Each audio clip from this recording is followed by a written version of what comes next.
Merci Séverine d'être avec nous. Bonjour. Bonjour Brigitte et bonjour à votre invité Bruno. Bonjour.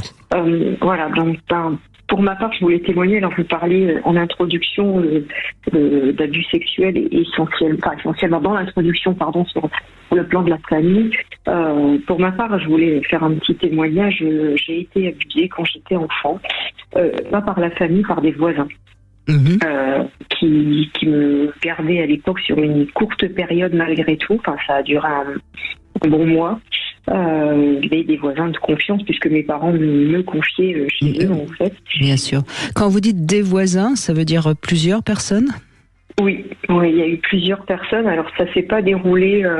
Alors je n'aurai jamais l'explication, c'est un pur hasard, je pense, mais ça s'est déroulé à la même période, mais quand je dis des voisins, ils n'étaient pas ensemble en fait. Ça se passait un coup chez l'un, un coup chez l'autre, puisque on était, alors à l'époque, pour la petite histoire, j'avais mon petit frère qui était gravement malade, souffrant et entre la vie et la mort, qui avait 1 an.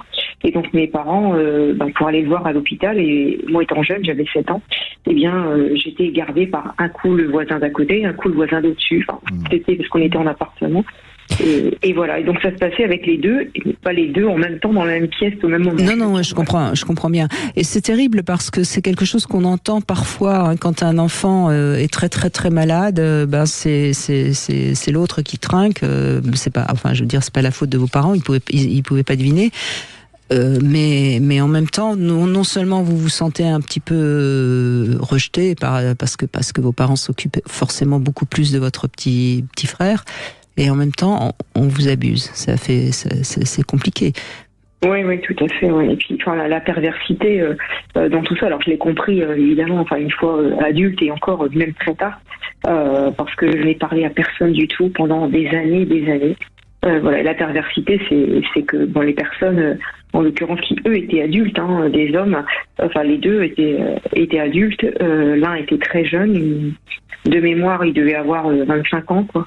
Et l'autre, par contre, bien plus âgé, plus de 50 ans passés.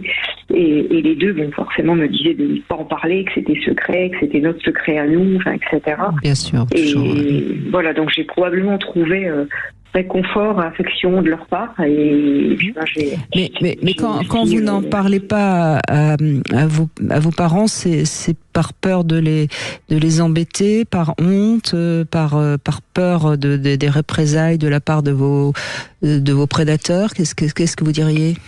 Je pense que il y avait à la fois de la honte et surtout des représailles, voilà, parce que il fallait vraiment je me souviens d'un, alors l'autre je me souviens beaucoup moins, mais celui qui était plus jeune par contre, je me souviens quand même qu'il me disait surtout qu'il fallait absolument pas en parler, que c'était notre secret à nous et que je ne fallait rien dire du tout. Donc voilà, j'ai souvenir de ça, donc je ne disais rien. Après, est-ce que je ne disais rien aussi pour pas embrouiller mes parents, parce qu'à l'époque, je pense qu'ils en avaient assez avec mon petit frère, et moi qui étais aussi très inquiète pour lui, donc je voulais peut-être pas en rajouter une couche, j'en sais rien. Voilà, après, toujours est-il que toute ma vie, après...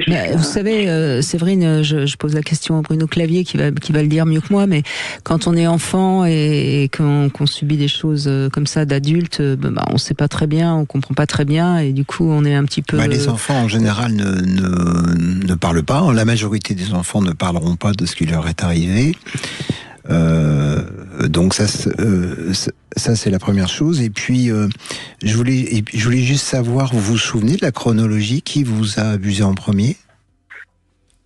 Non. Vous voyez, parce qu'il y a quelque chose qui est important là. Ça veut dire que en général, quand c'est comme ça, les enfants ils vont être abusés une première fois, puis après ils se sentent extrêmement coupables, et en même temps ils sont prêts à le refaire quand il y a quelqu'un d'autre qui est mal tourné à un autre endroit. C'est pour ça que j'ai appelé ça le formatage. Vous voyez, c'est-à-dire que vous savez pas si c'est le jeune d'abord ou le vieux d'abord, par exemple. Je pense, alors je pourrais pas le certifier à 100%, mais Je pense que malgré tout, c'était quand même la personne la plus âgée qui a commencé. Voilà, c'est sûrement ça, c'est ce que j'imaginais, quoi. Et en plus, les enfants se sentent toujours coupables quand ça va mal. Quoi qu'il arrive, les enfants pensent que c'est leur faute. Donc. Oui, voilà, c'est ce que j'allais dire, effectivement. Alors, à l'époque, j'ai pas souvenir de ce sentiment de culpabilité, mais même si j'étais pas bien, par contre, le sentiment de culpabilité, la culpabilité, en tout cas, je l'ai eu pendant 30 ans derrière. On l'a toute la vie ensuite, hein. Oui, parce que c'est l'enfant se sent responsable de tout. Oui, tout à fait. J'ai vraiment culpabilisé très longtemps. C'est sa survie, hein, de toute façon, d'une certaine manière. Oui. Je veux dire, c'est sa survie dans le sens, Séverine, que en se donnant sa responsabilité, c'est-à-dire sa culpabilité, c'est acceptable. Sinon, c'est inacceptable. On fait plus confiance, on peut plus faire confiance aux humains. Oui, très certainement. Et puis après, la culpabilité, alors qui m'a rongée, alors c'était la survie, j'entends bien. Puis le fait d'avoir eu deux hommes aussi différents, à un point où je me posais la question pendant des années. Et même parfois aujourd'hui, alors je vais pas dire que ça me hante et ça me perturbe plus du tout maintenant, mais au point de me poser la question de savoir si c'est pas moi qui provoquais. Oui, c'est pour ça que je vous ai parlé c'est pour ça que je vous ai parlé exprès du formatage, parce que si vous voulez, les enfants, quand c'est comme ça, c'est pour ça que quand on travaille là-dessus avec des personnes adultes, on va s'apercevoir qu'il y a très souvent 3 ou 4 abus, ce qui est assez étonnant. Un abus est rarement seul, c'est ce que je dis moi dans mes formations. Et ça vient du quoi ? Ça vient que l'enfant est abusé une première fois, et ensuite il aurait tendance à se mettre dans une position de répétition, mais non pas parce qu'il aime ça, mais pour le résoudre. C'est là où c'est assez compliqué. C'est sa façon de dénoncer et de le remettre en scène, comme s'il voulait le montrer, vous voyez. Ce qui fait que vous avez des petites filles comme ça qui sont abusées une première fois, puis qui vont aller carrément peut-être chercher provoquer. Et évidemment, elles vont tomber sur un autre prédateur, mais c'est elles-mêmes qui sont presque capables d'aller le provoquer, mais non pas par perversion, mais comme pour dénoncer d'une façon bizarre. Avec les enfants, c'est comme ça, quoi. C'est spécial, les enfants. Et je pense justement que c'est ça la question, c'est que vous avez été d'abord formaté, c'est-à-dire, et ensuite c'est presque en pilote automatique. L'enfant sait plus trop ce qu'il fait, quoi. Vous allez trouver comme ça, par exemple, des compulsions de masturbation. Une fois que l'enfant est abusé, il n'arrête pas toute la journée de se masturber. Alors on comprend pas, quoi. D'accord, alors moi ça n'a pas été mon cas du tout, bien au contraire, encore aujourd'hui c'est compliqué de m'accepter, de me toucher, de me caresser. Sûr. Et bon, j'ai travaillé, aujourd'hui j'ai bien avancé, voilà, j'ai quand même fait un long chemin et puis j'ai compris que j'étais en aucun cas responsable, mais aujourd'hui je témoigne et avec grand plaisir, et notamment j'en ai parlé, alors bien après avec beaucoup de courage, on va dire, pour ma part. Mais j'en ai parlé à toute ma famille pour que vraiment ça n'arrive plus et dire stop, quoi. À un moment donné, il faut surtout plus communiquer. Et vous savez ce que sont devenus vos agresseurs ? Alors, il y en a un qui était âgé et qui est décédé il y a très longtemps, très longtemps. Donc lui, il est décédé. Et l'autre, il est toujours en vie. Alors, pour la petite histoire, la thérapie que j'ai pu faire, qui m'a pris des années, parce que comme j'ai culpabilisé, je ne voulais pas admettre que c'était de sa faute et pas de la mienne. Donc, il m'a fallu beaucoup de séances pour que j'accepte et que je fasse les démarches. Et donc, j'ai fini par lui écrire, puisque je sais où il est, je sais où il habite. Voilà, donc, et je lui ai écrit en lui demandant juste qu'il s'excuse, que je voulais pas aller en justice spécialement, etc.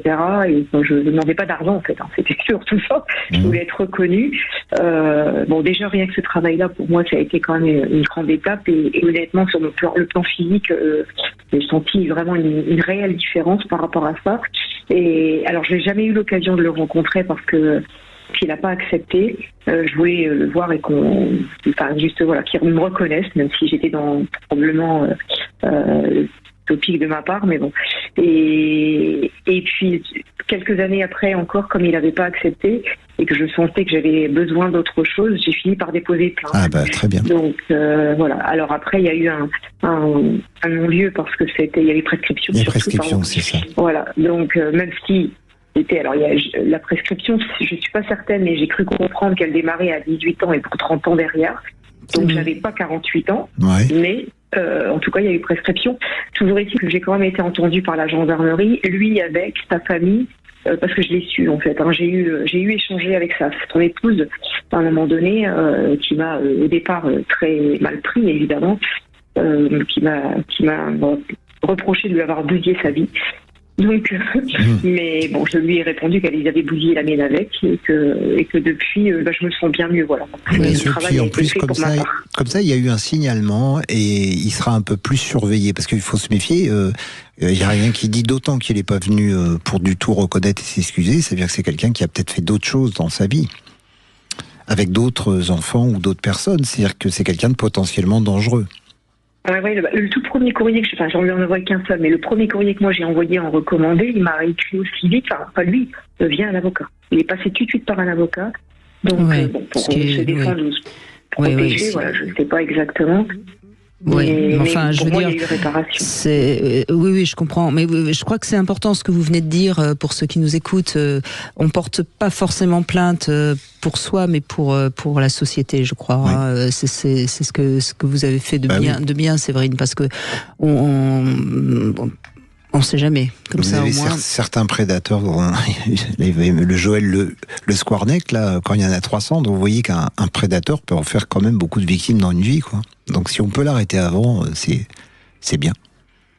D'autant que sa femme était assistante Internet, c'est ce qui m'a mis après qui m'a déclenché. Mais quand j'ai su, effectivement, alors, j'ai quand même pris du temps parce que j'ai culpabilisé, même après en le sachant, me disant que c'était moi qui provoquais. Donc, puis après, j'ai eu quand même, avec des séances avec une thérapeute vraiment très pro, du coup, à mon sens, qui m'a fait bien comprendre, et j'ai réalisé le jour où ma nièce avait 7 ans.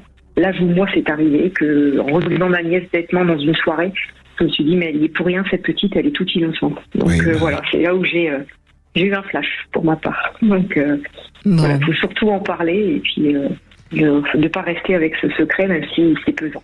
Mais en tout cas, vous êtes une chouette personne. Bravo, Séverine. Merci beaucoup. Non, c'est nous. Merci de votre témoignage. Oui, merci. C'est important, comme je le disais dans l'introduction.